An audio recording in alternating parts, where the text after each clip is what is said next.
उत्तर प्रदेश में क्या हाल है, सूरत हाल वहाँ का।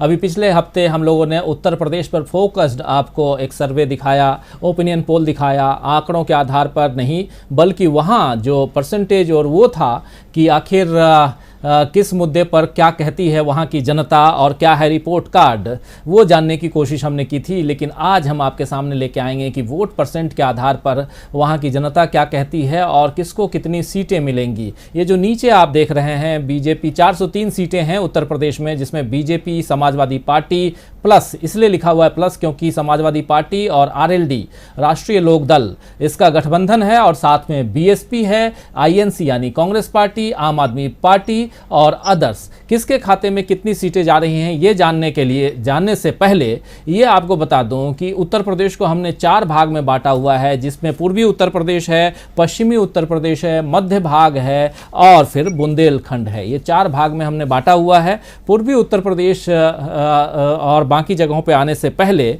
आपको ये भी बता दूं कि पिछली दफ़ा उत्तर प्रदेश का जो सूरत हाल था वो आपको बताएंगे, लेकिन उससे पहले आइए सबसे पहले चलते हैं पूर्वी उत्तर प्रदेश में आंकड़ों के आधार पर अगर देखें तो कितने परसेंट आ रहे हैं, क्या कुछ आएगा, अगर ये दिखा पाएँ तो देखिए ये आंकड़े अब आपके सामने रहेंगे। पूर्वी उत्तर प्रदेश, ये आप जानते हैं कि पूर्वी उत्तर प्रदेश में 167 सीटें हैं, 167 सीट्स, और इन 167 सीट्स में से कहाँ कितनी सीटें आ रही हैं ये देखिए। बीजेपी गठबंधन को 77 सीटें, 75 से 77 सीटें, समाजवादी पार्टी गठबंधन को 70 से 72 सीटें, बीएसपी को 11 से 13 सीटें, आईएनसी यानी कि कांग्रेस पार्टी को 2 से 4 सीटें, आम आदमी पार्टी को कोई भी सीट नहीं, अदर्स के खाते में 4 से 6 सीटें जा रही हैं। ये 167 सीटों के आंकड़े आपके सामने हम रख रहे हैं पूर्वी यूपी के। उन आंकड़ों के आधार पर आपको बता रहा हूं कि यहाँ बीजेपी, पूर्वी उत्तर प्रदेश में बीजेपी बाजी मारती हुई दिखाई दे रही है। जो सबसे ज़्यादा सीटें लेकर के यहाँ पर विराजमान दिखाई दे रही है वो है पूर्वी उत्तर प्रदेश, और हो भी क्यों नहीं। पूर्वी उत्तर प्रदेश से ही तो आते हैं योगी आदित्यनाथ। आप जानते हैं गोरखपुर जो है वो उनका गढ़ है, और वहाँ से ही आते हैं, और एक अगर उस वहाँ पर वो कमज़ोर हुए तो मुख्यमंत्री कमज़ोर कहलाएगा। लेकिन ये पूर्वी उत्तर प्रदेश। पश्चिमी उत्तर प्रदेश भी चलें जरा। पश्चिमी उत्तर प्रदेश के आंकड़े क्या कुछ कहते हैं, क्योंकि किसानों का आंदोलन चल रहा है। क्या किसानों के आंदोलन का असर बीजेपी पर पड़ रहा है? पश्चिमी उत्तर प्रदेश में अगर देखें तो और भी कई जगह हैं जहां किसानों के आंदोलन का बहुत ज़्यादा असर नहीं है, ऐसा भी लोग मानते हैं। लेकिन फिर भी लगभग आधी सीटें हो रही हैं। पूर्वी उत्तर प्रदेश में पश्चिमी उत्तर प्रदेश में 136 सीटें हैं, 136 सीट्स में से 136 सीटों में से बीजेपी के खाते में 44 से 46 यानी कि 45 सीटें, और इधर 65 सीटें आती हुई दिखाई दे रही हैं समाजवादी पार्टी को। बसपा भी यहां अच्छा करती हुई दिखाई दे रही है, 20 से 22 सीटें बसपा के खाते में, और कांग्रेस के खाते में कांग्रेस बहुत अच्छा करती हुई नहीं दिखाई दे रही है पश्चिमी उत्तर प्रदेश में भी और पूर्वी उत्तर प्रदेश में भी। 1 से 3 सीटें आम आदमी पार्टी का खाता नहीं खुल रहा है, अदर्स के खाते में 2 से 4 सीटें। ये है पश्चिमी उत्तर प्रदेश। इसके बाद एक बार चलेंगे मध्य उत्तर प्रदेश। मध्य उत्तर प्रदेश में क्या कुछ है ये देख लेते हैं और फिर आगे बढ़ें। मध्य उत्तर प्रदेश का जो सीन है ये देखिए। मध्य भाग यानी कि अवध प्रदेश खासकर, इसमें 36 से 38 सीटें बीजेपी के खाते में आती हुई दिखाई दे रही हैं, और टोटल सीटें यहाँ 81 हैं। 81 सीटों में से 36 से 38 सीटें दिखाई दे रही हैं बीजेपी के खाते में, और समाजवादी पार्टी गठबंधन के खाते में 30 से 32 सीटें, कांग्रेस से पहले बीएसपी के खाते में 5 से 7 सीटें, कांग्रेस के खाते में 4 से 6। यहाँ भी मध्य उत्तर प्रदेश में भी यहाँ हम देख रहे हैं कि आम आदमी पार्टी खाता नहीं खोल पा रही है, लेकिन अदर्स के खाते में 1 से 3 सीटें जाती हुई दिखाई दे रही हैं। ये मध्य उत्तर प्रदेश है। अब बुंदेलखंड आए जरा, क्यों, और बुंदेलखंड में बता दूं आपको 19 सीटें, मात्र 19 सीटें बुंदेलखंड में हैं, और 19 सीटों में से कहां कितनी सीटें आ रही हैं ये भी आपके सामने अभी रखेंगे।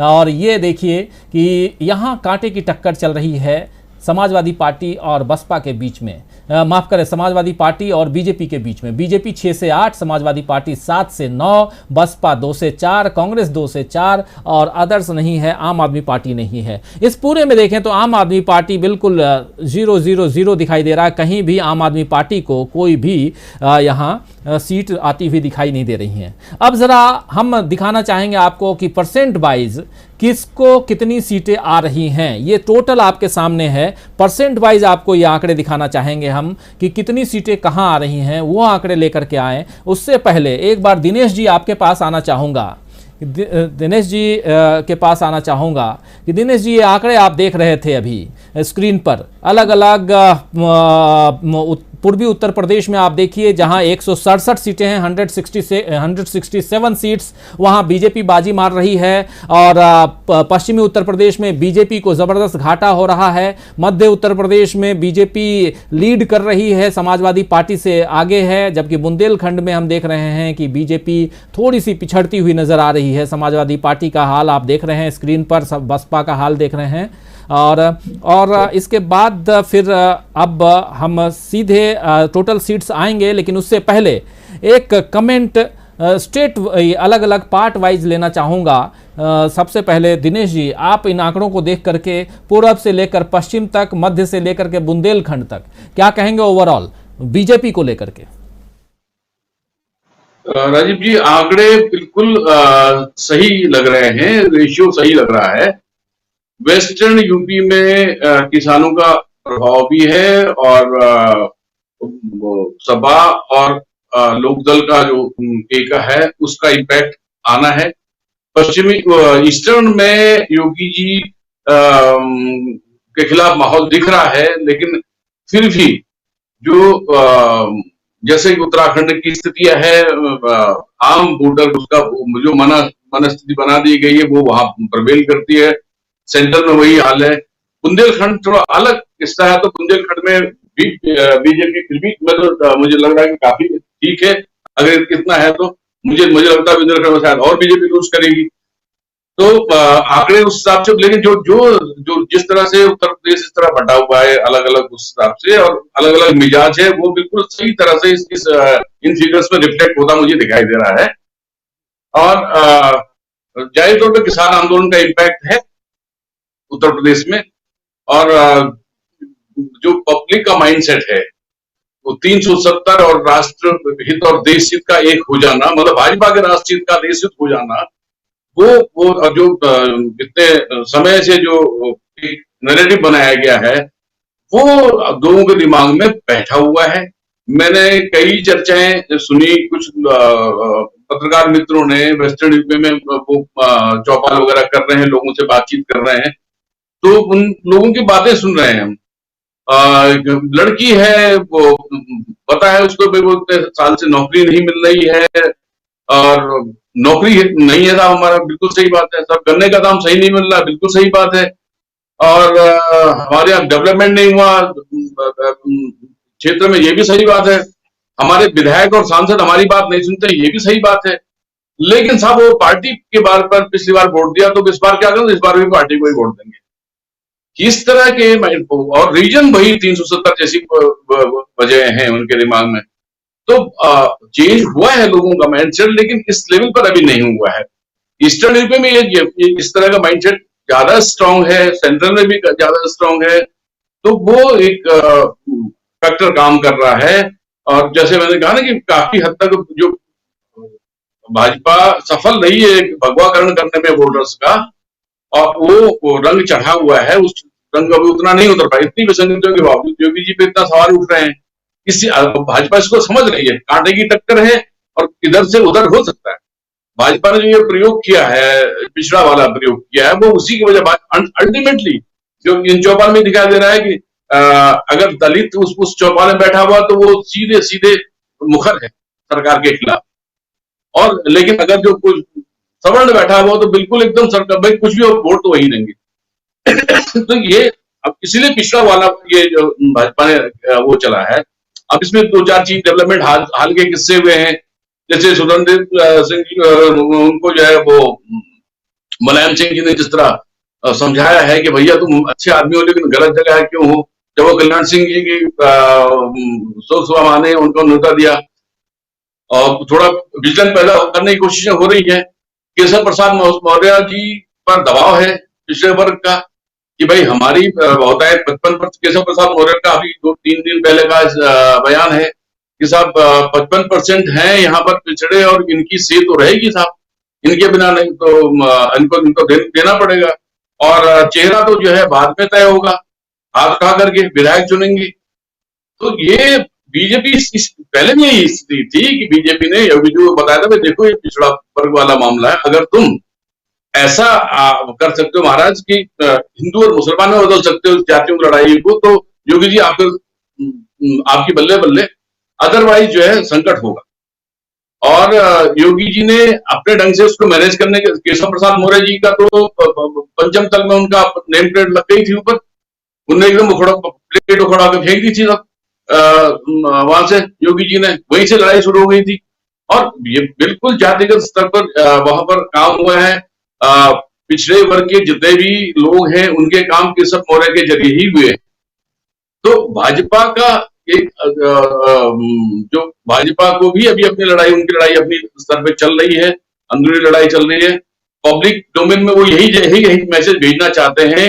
एक तो अपना हिंदू कार्ड स्ट्रांग रखना चाहते हैं, दूसरा वो जो जातीय समीकरण जो उन्होंने बांटे, खुद ही बांटे हैं, तो अब उसको ये रखना चाहिए कि भाई पिछड़ा वर्ग है, सबसे प्रबल है। ये ऑप्शन ऐसे ही बोलेंगे कि भाई जो वो तो बाद में तय करेंगे। सिर्फ मुख्यमंत्री का नाम सीधे सीधे घोषणा भी नहीं किया जा रहा है, मुख्यमंत्री का नाम इससे लटकाया हुआ। तो भाजपा इसमें अपना एक बीच का रास्ता लेकर के चल रही है। उनको पता है कि सब कुछ ठीक ठाक नहीं है। योगी जी ने हर फ्रंट पे जो भी काम किया है उसकी बहुत ज्यादा नेगेटिव मार्किंग हुई है। इवन तो हिंदू एजेंडे पे उन्होंने जो काम किया है उसमें बहुत नेगेटिव मार्क्स बीजेपी सरकार को मिले हैं, चाहे वो गो वाला मामला है। अब किसान परेशान है साहब, अपना बैल भी नहीं बेच सकता वो है, उसके खेत बर्बाद हो रहे हैं, सारा कुछ हो रहा है। ये योगी जी का एजेंडा है। अब नई नई घटनाएं हो रही हैं। मथुरा की पिछली बार डिस्कस किया था, मथुरा को नया किस्सा देखिए कि क्या उत्तर प्रदेश हो गया है। एक आदमी ने अपने उसके ठेले पर जो है, चाउमीन के ठेले पर श्रीनाथ चाउमीन लिख दिया था, उसी पे उसको हड़का दिया गया कि भैया तुम हमारे श्रीनाथ को तुमने कैसे लगा दिया, तुम तो मुसलमान हो, तुम अल्लाह रखो फला रखो कैसे कर लिया। तो उस बेचारे ने लिख दिया सब अमेरिकन चाट चाउमीन सेंटर लिखना पड़ा उस आदमी को। तो वो एजेंडा चल रहा है। और बाकी तरह तरह की ये जो कम्युनलाइज करने वाली चीजें हैं वो हो रही हैं, उस बीजेपी को उसी को स्ट्रांग करना है। और ग्राउंड रियलिटी तो वही है जो ये तस्वीर दिखाई दे रही है। मुझे लगता है ये तस्वीर काफी हद तक सही है जो आपने पेश की है। हमारा सर्वे काफी हद तक सही है आज की डेट में। और आगे देखते हैं अब इसमें अदर फैक्टर्स क्या काम करते हैं। बीजेपी अपना डैमेज कंट्रोल किस तरह करती है। क्या ऐसा तो नहीं कि बीजेपी कुछ कदम गड़बड़ा गया। अगर पिछड़ा वाला कार्ड अगर उल्टा पड़ गया तो गड़बड़ हो सकता है। चल रही है ऐसी चीजें चल रही हैं कि वहां बहुत सारे हैं, वहां स्वामी जी हैं, वहां केशव जी हैं, बड़े बड़े मतलब नाम बड़े उनके हैं, स्वामी प्रसाद स्वतंत्र देव सिंह, ये सब लोग बहुत बहुत कंफर्टेबल नहीं है। और जो छोटे निषाद हैं और ये सब है, इनकी पटेल हैं, ये सब लोग बहुत कंफर्टेबल नहीं है योगी जी के साथ में। अगर आज की डेट में वहां पर विधायकों के साथ बैठक कर ली जाए तो योगी जी की प्रोसीजर, अगर ऐसा विधायक फैसला करने लगे तो योगी जी से लोग बहुत संतुष्ट नहीं है। और सीधे सीधे केशव प्रसाद मौर्य को बोलेंगे यार ये ठीक है, अगर विधायक की राय चले तो ऐसा वहां पर हालात है। अब कुछ अफसरों और कुछ खास लोगों के हिसाब से योगी जी ने जो अपना तंत्र बनाया है वो उस तंत्र के हिसाब से वो अपने चल रहे हैं। और कुछ है उनके पास तुरुप के पत्ते, जिसकी वजह से मोदी जी उनसे बहुत पंगा नहीं ले पा रहे हैं। और मौका भी अब ऐसा है कि समय मोदी जी पंगा लेने की स्थिति में है भी नहीं। तो जो कुछ भी है, अगर कुछ चेंज होगा तो भाजपा की इस अंतरकलह से ही कुछ चेंज होगा। बाकी समीकरण आज की डेट में तो यही है। अगर एसपी पर भी बहुत कर रही है, एसपी प्रयास कर रहा है एसपी, लेकिन जिस लेवल पर ये पहुंचा है आंकड़ा, ये इसको बनाए रखना और इसको आगे बढ़ाना समाजवादी पार्टी, अखिलेश और रालोद के लिए भी चुनौती है। बाकी कांग्रेस का तो सही बात है, कांग्रेस सही कह रहे हैं, कांग्रेस कहीं कुछ नहीं चल। कांग्रेस में ये है कि सेंट्रल लीडरशिप वो अब एक रही नहीं गई है ढंग से। और जो उनके पास जो 23 नारा जो उनको फिलहाल कुछ तरह किसी तरह से वो अभी सोनिया जी ने जोड़ा तो है, लेकिन अगर ये कांग्रेस अपने हथियारों का इस्तेमाल भी नहीं कर पा रही है, तो कांग्रेस के लिए तो जब अपने हथियार आपने रखे हुए हैं तो वो हथियार खाने में, तो वो कैसे आप कुछ भी कर पाएंगे? कुछ नहीं कर सकते। तो ये आपकी यही है साहब टोटल स्थिति जो बिल्कुल दिखाई बिल्कुल। दे सही दिखाई और दे। लेकिन कुल आंकड़े क्या कहते हैं, टोटल किसको कितनी सीटें आएंगी, 403 सीटों में से किस पार्टी को कितनी सीटें आ रही हैं, ये देखना यहाँ ज़्यादा ज़रूरी है। और देखिए 403 सीटों में से सरकार बनाने के लिए 202 सीटें चाहिए, और 202 सीटें किसी को आ रही है क्या, ये देखिए। बीजेपी के खाते में 161 से 169 सीटें, समाजवादी पार्टी के खाते में 171 से 179 सीटें, बीएसपी 38 से 46 सीटें। कांग्रेस पार्टी बहुत अच्छा करती हुई नहीं दिखाई दे रही है। उसका कारण है कि वहां कांग्रेस की जो मुखिया, जिनके हवाले अभी कांग्रेस ने, यानी कि प्रियंका गांधी वाड्रा के हवाले उत्तर प्रदेश है, प्रियंका गांधी भी लगातार वहां डेरा नहीं डाली हुई हैं। अगर डेरा डाले तो इस परिस्थितियां बदल सकती हैं, लेकिन वहां पर बदलती हुई दिखाई नहीं दे रही है। कांग्रेस 7 से 15 सीटें, आम आदमी पार्टी के खाते में कुछ भी नहीं जा रहा है, आदर्श के खाते में 7 से 13 सीटें। अब बीजेपी और बीएसपी दोनों में कांटे की टक्कर है।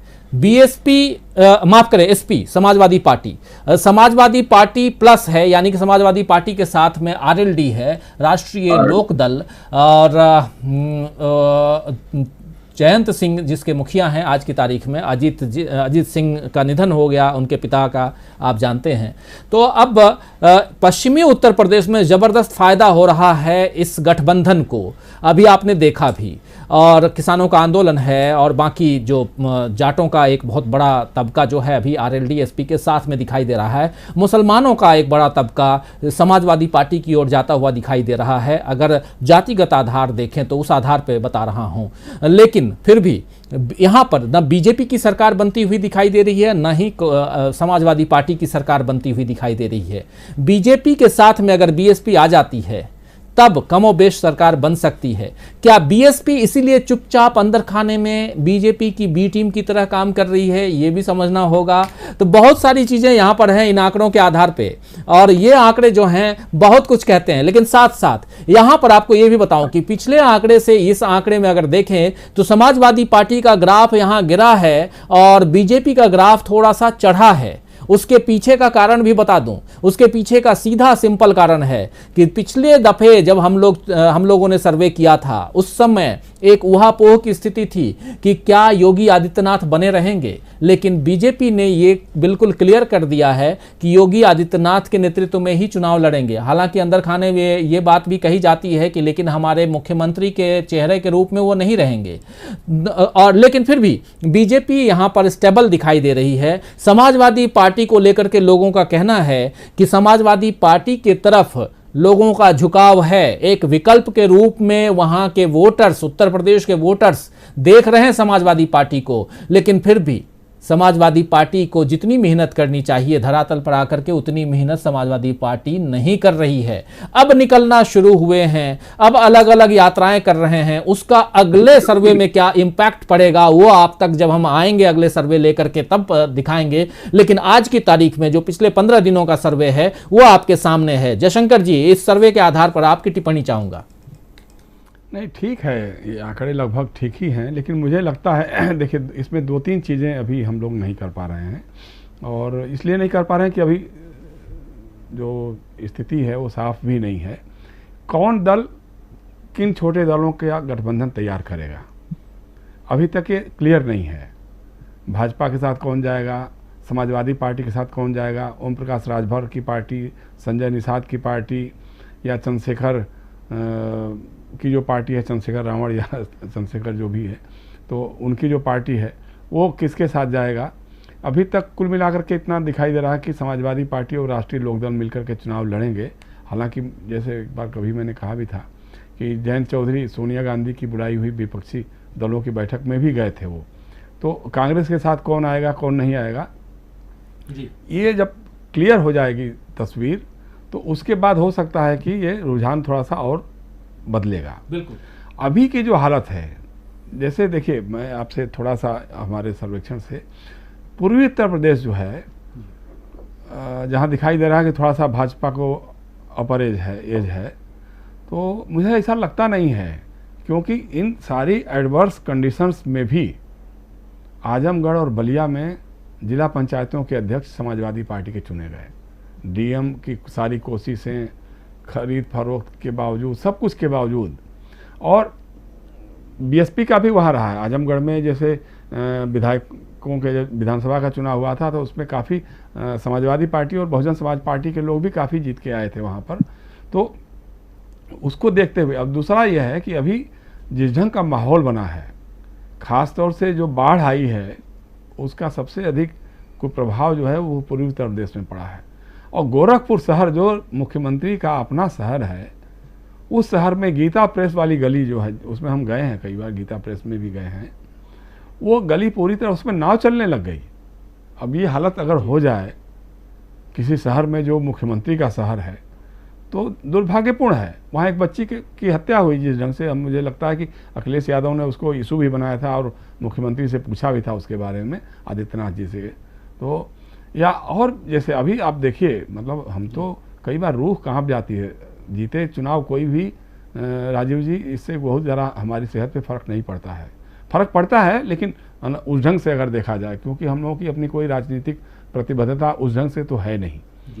लेकिन जिस ढंग का हमने देखा है, जो सोशल मीडिया पे तस्वीर देखी है ब्रज क्षेत्र में, कि जो अलग टाइप का जो बुखार हुआ है, कोई डेंगू कह रहा है, कोई कुछ कह रहा है, 50 से अधिक बच्चे मर गए हैं वहाँ पे।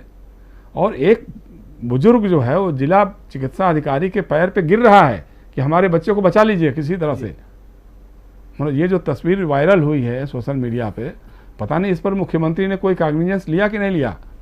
तो अगर जो बच्चे मरे हैं उनके परिजन इसके बावजूद भाजपा को वोट देते हैं, जिन परिजनों के परिजन कोरोना की महामारी के शिकार हुए, जिनको वो अंत्येष्टि भी जिनकी नहीं कर पाए, जिनकी लाशें नदियों में प्रवाहित हो गई, बहा दी गई, जिनकी लाशें नदी के किनारे रेत में दबा दी गई और बारिश होने पर वो उभर करके सामने आ गई, वो दिल से कभी भूलता नहीं है। और मुझे लगता है जब तक हम जीवित रहेंगे जी, सरकारें तो आती और जाती रहेंगी, लेकिन ये दृश्य हमारे दिल से कभी नहीं निकलने वाला है।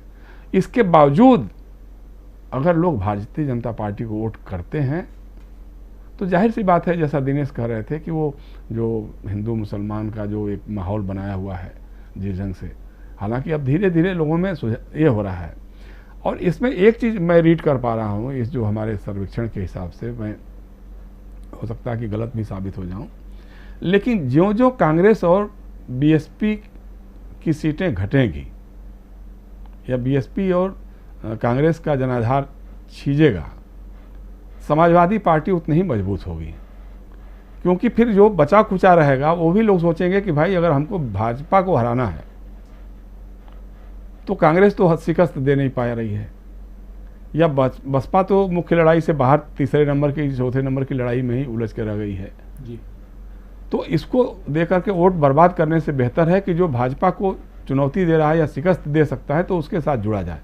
तो मुझे लगता है कि थोड़ा सा, जैसे मैंने पिछली बार भी एक बार जब ओपिनियन पोल की चर्चा हो रही थी उत्तर प्रदेश में, तो हमने ये कहा था कि जो जाटव हैं, जो दलितों का विभाजन तो पहले से भी हुआ है कि कुछ लोग भाजपा के साथ जुड़ गए हैं, कुछ लोग सपा के साथ जुड़ गए हैं, कुछ लोग अन्य पार्टियों के साथ हैं, लेकिन बड़ा चंक जो जाटव, जिसको हमारे पूर्वी उत्तर प्रदेश में चमार भी कहते हैं, सो ये जातियां जो है, मतलब बहुजन समाज पार्टी कांसीराम जी के ज़माने से ही ये मायावती जी के साथ जुड़ी हुई रही है और हर चुनाव में लगभग, चाहे जो भी इधर का उधर हो, उसमें से अधिकतम लोग उनके साथ ही रहते रहे हैं। लेकिन जब से भारतीय बहुजन समाज पार्टी और समाजवादी पार्टी का जो गठजोड़ टूटा, उसके बाद से खास तौर से दलित युवाओं में एक नई सोच देखने को मिल रही है। अभी मैंने 1-2 दिन पहले ही सोशल मीडिया पे किसी यूट्यूब चैनल पे ही देखा था कि अमरोहा जिले के किसी दलित बस्ती में, जो जाटव लोगों की बस्ती है, वहाँ पे जब पूछ रहे थे लोग कि भाई आप लोग क्या सोच रहे हैं चुनाव के बारे में, तो उनकी राय जो है मायावती के विपरीत दिखाई दी। तो अब वो बात नहीं नज़र आ रही है। और जिस ढंग से चंद्रशेखर के प्रति युवाओं में, मतलब खासतौर खाली ये सहारनपुर, रुड़की और ये क्या बोलते हैं हमारा पश्चिमी उत्तर प्रदेश नहीं, बल्कि पूर्वी उत्तर प्रदेश और अवध के इलाकों में भी उनकी जो लोकप्रियता बढ़ी है, तो कहीं ना कहीं वो मायने रखती है। अब वो किस खेमे में जाएंगे ये एक देखने वाली बात हो सकती है। और दूसरी तरफ ये है कि जो अन्य पिछड़ी जातियों पे जिस बात का हम लोगों में भी रहा है कि भाई समाजवादी पार्टी घूम फिर करके वही एक खास तबके की पार्टी बन के उभर के रह जाती है या उसको उसी ढंग से उभारा जाता है, तो अखिलेश यादव ने एक नई कोशिश की है। मुझे लगता है कि उसके फल भी कुछ उनको मिलने वाले हैं, क्योंकि जैसे सुखदेव राजभर हैं, हमारे आजमगढ़ के ही हैं वो, और चुनाव बगल में जाकर के जीतते हैं, लगातार चुनाव जीतते हैं, विधानसभा के अध्यक्ष भी रहे हैं। अभी उनकी तबीयत ठीक नहीं है, तो अखिलेश यादव उनके घर गए और उनसे बातचीत की और काफ़ी रहा। उनके बेटे शायद समाजवादी पार्टी में शामिल हो गए हैं या शामिल होने वाले हैं, और उनका भी अखिलेश के लिए समर्थन एक तरह से हो गया है। या बहुजन समाज पार्टी से जैसे लालजी वर्मा जैसा कद्दावर नेता है या राम अचल राजभर जैसे कद्दावर नेता हैं, ये लोग अलग होकर के समाजवादी पार्टी के साथ इन लोगों का एक झुकाव सा बना है। पता नहीं अभी ज्वाइन किया या ज्वाइन करेंगे कि नहीं करेंगे, एक अलग बात हो सकती है। लेकिन अगर इन तबकों में अपनी पैठ बना सके अखिलेश यादव या समाजवादी पार्टी के लोग अपनी पैठ को बना सके, तो इनके लिए लाभदायक सिचुएशन हो सकती है। और जैसा भाजपा के बारे में जैसा अभी दिनेश जी भी कह रहे थे कि अति पिछड़ी जातियों या पिछड़ी जातियों का एक बड़ा चंक जो है वो भाजपा की तरफ मुखातिब हो सकता है, क्योंकि भाजपा ने ऐसी कोशिश की है कि जैसे केंद्र सरकार में जो मंत्रिमंडल का पुनर्गठन हुआ उसमें 7 में से 6 मंत्री जो है वो पिछड़ी जातियों और अनुसूचित जातियों के लोगों को बनाया गया। तो उसको देखते हुए कुछ पिछड़ी जातियों के लोग उनके तरफ आकर्षित हो सकते हैं। लेकिन एक बात जो अभी तक समझ में नहीं आ रही है कि एक तरफ तो भाजपा का आलाकमान कहता है कि साहब किसी को मुख्यमंत्री प्रोजेक्ट करके चुनाव नहीं लड़ा जाएगा, दूसरी तरफ योगी आदित्यनाथ इतने मजबूत हो गए हैं कि बार बार कहने के बावजूद या चर्चाओं को गर्म करने, चाहे दिल्ली से होती होगी चर्चाएं या कहीं से तो होती ही हैं, कहीं से तो उसका कुछ न कुछ निकलता होगा। अभी तक उन्होंने अपने मंत्रिमंडल का विस्तार नहीं किया या पुनर्गठन नहीं किया, जिसमें कहा जा रहा था कि साहब वो उसके पहले विधान परिषद का जो नामांकन होना है कुछ सीटों का, उसमें जितिन प्रसाद को, संजय निषाद को या ऐसे कुछ लोगों को शामिल करके सामाजिक संतुलन बनाने की कोशिश की जाएगी, और मंत्रिमंडल का विस्तार होगा तो उसमें जितिन प्रसाद जी को, संजय निषाद जी को और ये क्या बोलते हैं अरविंद शर्मा जी को जगह दी जा सकती है, क्योंकि मोदी जी यही चाहते हैं, भाजपा का आलाकमान भी यही चाहता है। लेकिन योगी जी कहते हैं मेरे ठेंगे से, वो सब कुछ नहीं कहते हैं, जो है मैं चला रहा हूँ सरकार, मेरी सरकार वही लड़ेगी, अपने ढंग से लड़ूंगा, अपने काम धाम के बदले के बूते ही लड़ूंगा चुनाव। अब ठीक है, उनका काम धाम जो कम से कम अखबारों में तो दिखाई दे रहा है, क्योंकि रोज़ अखबार में इस तरह के विज्ञापन आ रहे हैं जिससे लग रहा है कि बस उत्तर प्रदेश में तो स्वर्ग की स्थिति उससे भी बेहतर, अगर स्वर्ग कहीं है तो उत्तर प्रदेश में ही है। लेकिन जो रियलिटी है, जो ज़मीनी हकीकत है, जिनके बच्चे मर रहे हैं बीमारी से, जिनको कभी आप डेंगू कह रहे हैं, कभी आप मस्तिष्क ज्वर कह रहे हैं, उनके परिजनों से अगर आप पूछिए तो कुछ और स्थिति नज़र आएगी। इसी तरह का माहौल है। और उसी तरह देखिए बुंदेलखंड है, बुंदेलखंड में जैसे सीटें तो वहाँ कम हैं, लेकिन भाजपा का ग्राफ वहाँ गिरा है। बसपा और सपा जो है वहाँ थोड़ा सा मजबूत स्थिति में दिखाई देंगी, और अगर बसपा की कमजोरी उजागर हुई तो उसका लाभ सपा को ही मिलेगा। लेकिन वही जैसे मैं बार बार कहता हूँ ना कि अभी चुनाव में 6 महीने का समय बाकी है, और उसके पहले कौन राजनीतिक दल किन छोटे क्षेत्रीय दलों के साथ गठबंधन कर पाएगा नहीं कर पाएगा, उसको देखते ही जो है हमारे ओपिनियन पोल के जो आंकड़े हैं वो बदलते रहेंगे। जी बिल्कुल। इसमें एक बात और जोड़ दूं, ये जो आंकड़े आप देख रहे हैं ये तो सीटों के आधार पे हैं, लेकिन इन सीटों के आधार पर परसेंट वाइज किसको कितने परसेंट वोट आ रहे हैं वो आपको बता दूं। बीजेपी के खाते में 35.7%, 35.7% या 35.7%, और समाजवादी पार्टी के खाते में 35.8 यानी कि 0.1% का अंतर आ रहा है। 35.7 बीजेपी और 35.8 समाजवादी पार्टी, जबकि बसपा जो है उसके खाते में 15.4, कांग्रेस के खाते में 6.3 और आदर्श के खाते में 6.8। यानी कांग्रेस का ग्राफ यहाँ पर आदर्श से भी नीचे है। ये कांग्रेस को सोचने की ज़रूरत है कि 6.3% मात्र वोटों का शेयर लेकर के क्या कर पाएगी उत्तर प्रदेश में, जबकि बसपा अपना जो 15 से लेकर 17% का जो वोट बैंक है बसपा का, वो अभी भी बरकरार है। बहुजन समाज पार्टी का मेन टक्कर समाजवादी पार्टी और बीजेपी के बीच में है।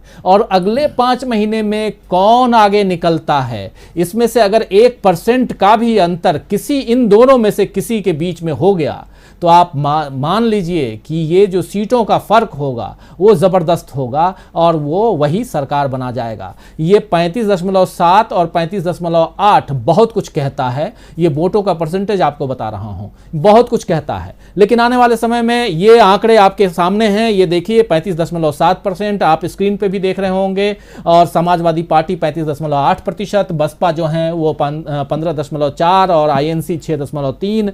आम आदमी पार्टी को बिल्कुल नहीं है। शून्य का मतलब ये नहीं है 0.001% है, वो वहाँ 0 ही होता है, तो इसलिए अभी हमने 0 ही लिखा है। लेकिन आदर्श के खाते में 6.8, जो कि कांग्रेस उससे भी कम है। ये कांग्रेस को मंथन करने, चिंतन करने की ज़रूरत है। लेकिन साथ साथ समाजवादी पार्टी और बीजेपी के बीच में जो 0.1% का जो अंतर है, 0.1% कौन इसको पाट करके कौन आगे जाता है, ये देखना होगा। अभी धीरे धीरे, अभी हमने देखा 2-4 दिन पहले समाजवादी पार्टी अब बाहर निकली है, सभाएं कर रही है, सम्मेलन कर रही है। अब बीजेपी कितनी मजबूती के साथ में मैदान में और आती है, ये देखना होगा। बीजेपी भी प्रबुद्ध वर्ग सम्मेलन कर रही है, अब 5 तारीख से वो भी शुरू कर रही है।